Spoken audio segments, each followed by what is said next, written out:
Hello guys, Muaz balik di sini. Okay, so untuk video kali ni aku bukannya nak buat full review berkenaan dengan Samsung Galaxy Z Fold 8 yang terbaru ni, tapi dia lebih kepada macam first impression lah kan, lepas aku dah gunakan dalam 3 hari macam tu. Sebab ada few things yang aku agak concern lah kan. Aku ada senaraikan kat sini sepanjang aku pakai 3 hari ni, yang mana aku rasa benda yang aku concern ni boleh diperbaiki lah dari segi software update. So adakah concern aku ni benda yang negatif? Yes, aku boleh kata dia adalah benda yang sedikit negatif lah. And kita pun tahulah benda ni akan berlaku kan, sebab Samsung Galaxy Z Fold 8 ni dia adalah merupakan smartphone foldable Samsung yang mempunyai reka bentuk yang baru lah. Tak pernah diorang keluarkan foldable yang se-compact macam ni. Yang mana bila diorang tak pernah buat benda ni, of course lah akan ada datang lah benda-benda yang kurang enak lah di mataku. Jadi kita recap sikit berkenaan dengan Z Fold 8 ni. Pertama adalah dari segi dia punya form factor lah. Untuk dia punya screen cover dekat bahagian depan ni, saiz dia adalah 5.5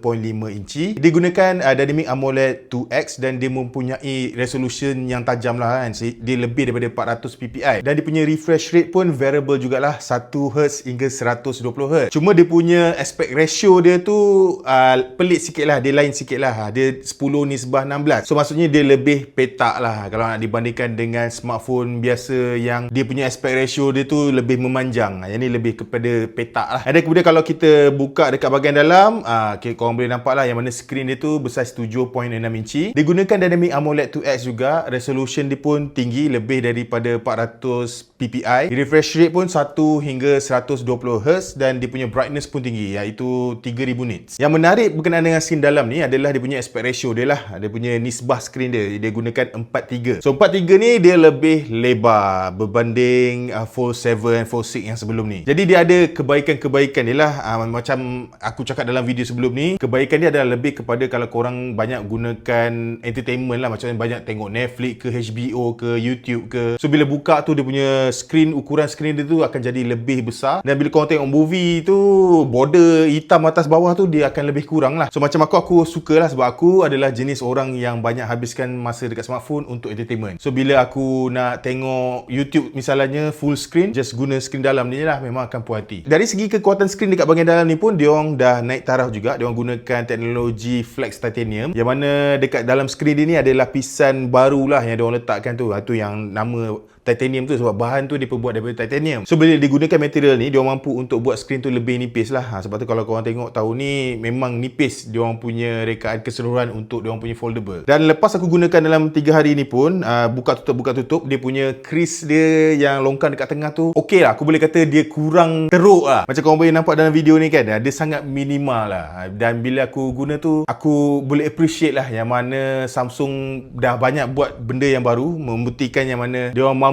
untuk bersaing rapat lah dengan pesaing-pesaing daripada China. Dari segi hardware dalaman, digunakan Snapdragon 8 Elite Gen 5, and kemudian korang boleh nampak juga yang mana berbeza dengan Fold 8 Ultra. Fold 8 ni dia ada hanya 2 kamera je dekat bahagian belakang ni, iaitu kamera utama dan kamera ultrawide. Dia tak ada kamera telefoto lah. Tapi diorang ada letak macam satu trik lah yang dipanggil sebagai My Fan Cam, yang mana kita boleh rekod je guna kamera utama, and then kemudian dia akan crop secara digital, secara automatik. Kita boleh pilih lah siapa kita nak fokus, dan kita boleh pilih aspect ratio untuk cropping yang kita nak buat tu. Pasti dia punya quality dia adalah quality cropping lah. Dia tak seperti kalau macam ada dedicated telefoto kamera. So aku sebenarnya tak nak cerita pasal spek, tapi kalau kita tak cerita pasal spesifikasi, nanti susah aku nak cerita berkenaan dengan apa yang concern yang aku nak cerita pada korang lah. So aku dah senaraikan beberapa concern aku berkenaan dengan Z Fold 8 ni. So pertama adalah dari segi software untuk cover screen dekat bahagian depan ni lah. So cover screen dia ni just 5.5 inci, and dari segi penggunaan tu memang tak ada masalah. Cuma seperti yang aku risau lah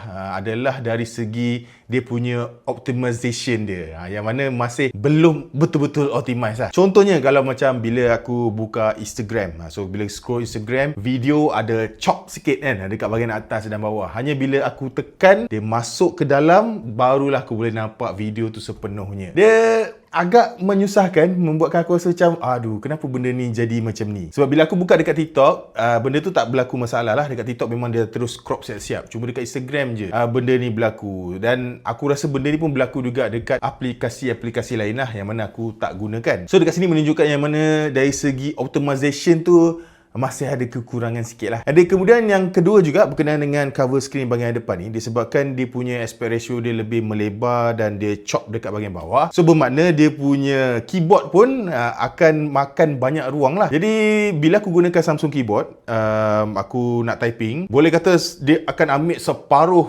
daripada screen cover display dekat bahagian depan ni kan. Sampai aku susah nak tengok apa yang aku tulis kalau aku nak type panjang-panjang lah. Yes, dalam setting Samsung keyboard tu kita boleh adjust, tapi dia punya adjustment dia tu tak adalah terlampau ekstrim sangat.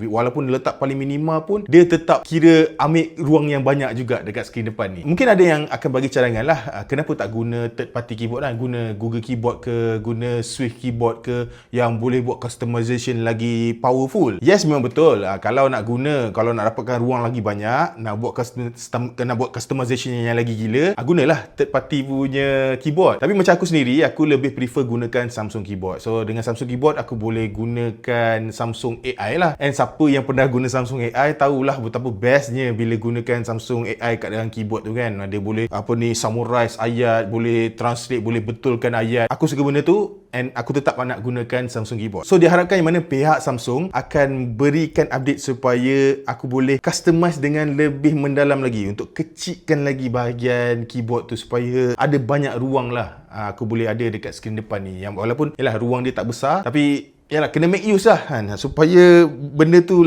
mudah untuk user gunakan. And then kemudian ke bahagian kamera lah.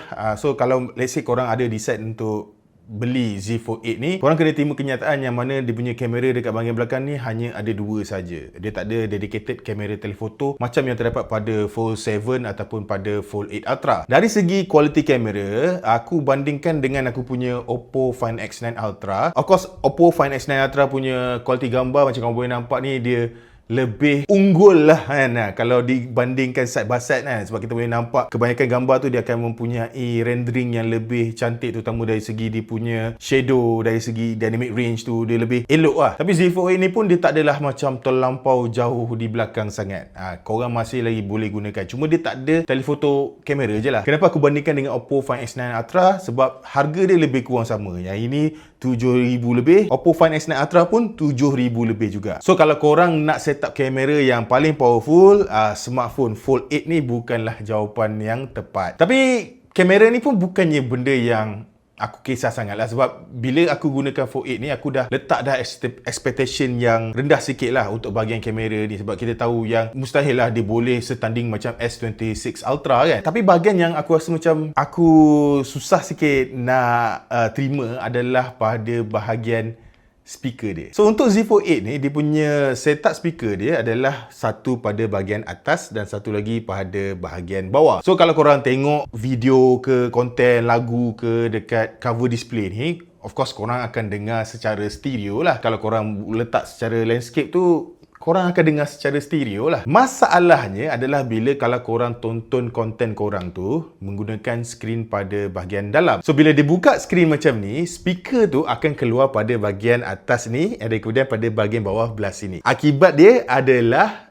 semua konten yang korang tengok tu dia akan kedengaran macam mono speaker. So dia bunyi tu akan keluar pada bahagian belah kiri skrin je. Belah kanan skrin tak ada bunyi. So kat situ, yalah, benda ni memang tak boleh nak diubah sebab dah jadi dah pun. Jadi benda ni perlu korang ambil kira jugalah bila korang decide untuk beli Fold 8 ni. Bila korang tengok konten tu, dia mungkin akan rasa macam kurang puas hati sebab bunyi tu dengar sebelah aja. Tapi itu pun bukannya macam satu deal breaker lah. Aku rasa deal breaker dia adalah lebih kepada tuning untuk speaker dia. So bila aku buka apa-apa konten lagu ke, video ke, aku perasan yang mana bunyi speaker dia tu lebih kepada hollow side, terutama pada bunyi yang tinggi tau, bunyi high, bunyi sibilance lah kan, macam bunyi orang menjerit ke, suara wanita yang tinggi kan. Suara perempuan bila tinggi, dia punya high memang agak tinggi, membuatkan bunyi tu dia jadi macam bingit sikit. So bila korang layan konten, dia akan rasa macam kurang selesa lah. Yang mana kat sini aku rasa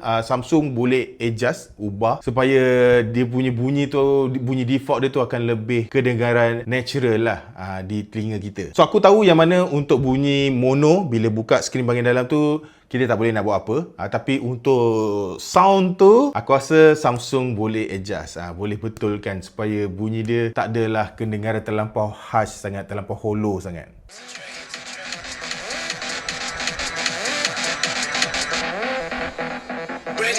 Action.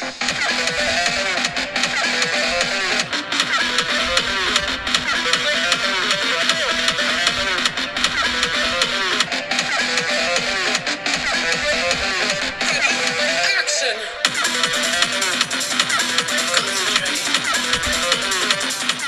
Tapi itulah, kalau tiba-tiba sekarang bila korang tengok video aku ni, korang kata, Noah, Muaz cakap macam ni, tak ada beli Fold 8 risau nak beli Fold 8. Yang ini pun aku terpaksa bagi tahu pada korang lah, yang mana walaupun dengan semua kelemahan yang aku cerita ni, personally aku tetap suka juga dengan Galaxy Fold 8 ni. So, Z Fold 8 ni, dengan design dia yang baru ni, dia sebenarnya secara tak langsung diberikan rasa fresh lah dalam line up smartphone yang ada sekarang kan. So macam sekarang kita ada foldable jenis buku macam Fold 7, Fold 8 Ultra, dan kemudian kita ada smartphone slab macam S26 Ultra lah. So dengan kedatangan Z Fold 8 yang mempunyai reka bentuk yang baru macam ni, dia bagi satu fresh look lah. Bila guna tu kita rasa macam kita guna something new. Of course something new akan datang dengan some problem, tapi problem-problem tu boleh diselesaikan pada masa akan datang. Dan satu lagi benda yang aku suka juga dengan form factor yang macam ni, aku rasa ni adalah smartphone yang paling senang untuk dipegang untuk dipegang tanpa rasa senang nak jatuh ke apa kan. Aku pun tak faham kenapa Fazli boleh jatuhkan dia punya Fold 8. Untuk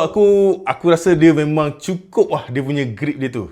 Dia sebab dia tak panjang ke atas, so dia tak ada top heavy, so dia punya size dia tu pun macam pasport je. Kalau korang nak rasa macam mana bentuk rasa dia di tangan, korang pegang korang punya pasport, size dia memang lebih kurang sama. Dan aku sangat suka lah bila buka video dekat bahagian dalam tu, dia punya top bar dengan bottom bar tu sangat nipis, and dia punya screen real estate dia sangat besar bila tonton konten 16:9 ataupun 21:9. Benda-benda tu je membuatkan aku rasa macam okey lah, tak apa, aku boleh compromise benda-benda lain yang macam aku cerita tadi tu. Tapi of course lah, kalau boleh dipertingkatkan, diperbaiki segala problem yang macam aku cerita tadi tu, lebih baik lah. Terutama untuk Samsung keyboard tu, aku rasa itu benda paling penting lah. Kalau boleh diorang kecilkan lagi, aku lagi suka lah untuk cover screen dekat bahagian depan ni. Sebab aku terfikir kan, kalau pakai good lock tak boleh adjust ke smartphone keyboard tu? Sekejap. Sebab tak silap aku, kalau kita gunakan good lock kan, good lock ni kira macam satu benda yang agak menarik jugalah dalam Samsung punya device. Dia akan act macam Samsung device korang tu adalah phone yang menggunakan custom ROM. Kita boleh adjust macam-macam benda dalam tu secara custom. And benda tu legal. Dia bukan illegal, bukan sideload ke apa ke. Memang direct daripada Samsung. So aku bila borak macam ni, baru aku teringat, dalam Samsung punya good lock tak boleh adjust ke? Aku rasa nantilah. Itu nanti bila aku buat full review nanti aku akan cerita. Lagipun good lock ni pun bukannya semua orang reti guna kan. Most of the time kebanyakan orang akan gunakan secara default. Tapi kalau aku ada jumpa penyelesaian untuk keyboard tu, nanti aku akan share dekat video yang seterusnya lah. Anyway, tu je aku punya perkongsian untuk hari ini. So itu adalah kira macam first impression aku sepanjang 3 hari gunakan Samsung Galaxy Z Fold 8 ni. Bagi aku lagi sedikit masa untuk aku betul-betul pakai. Sebab macam korang nampak pun, aku punya sampel gambar pun tak banyak. Aku punya experience dengan device ni pun tak banyak lagi. Jadi nantilah aku akan malah nak janjikan tahun depan boleh upload video kan. Jadi guys, kalau korang rasa video ni best, jangan lupa untuk tinggalkan like dan subscribe. Kita berjumpa lagi di video yang seterusnya. Bye bye.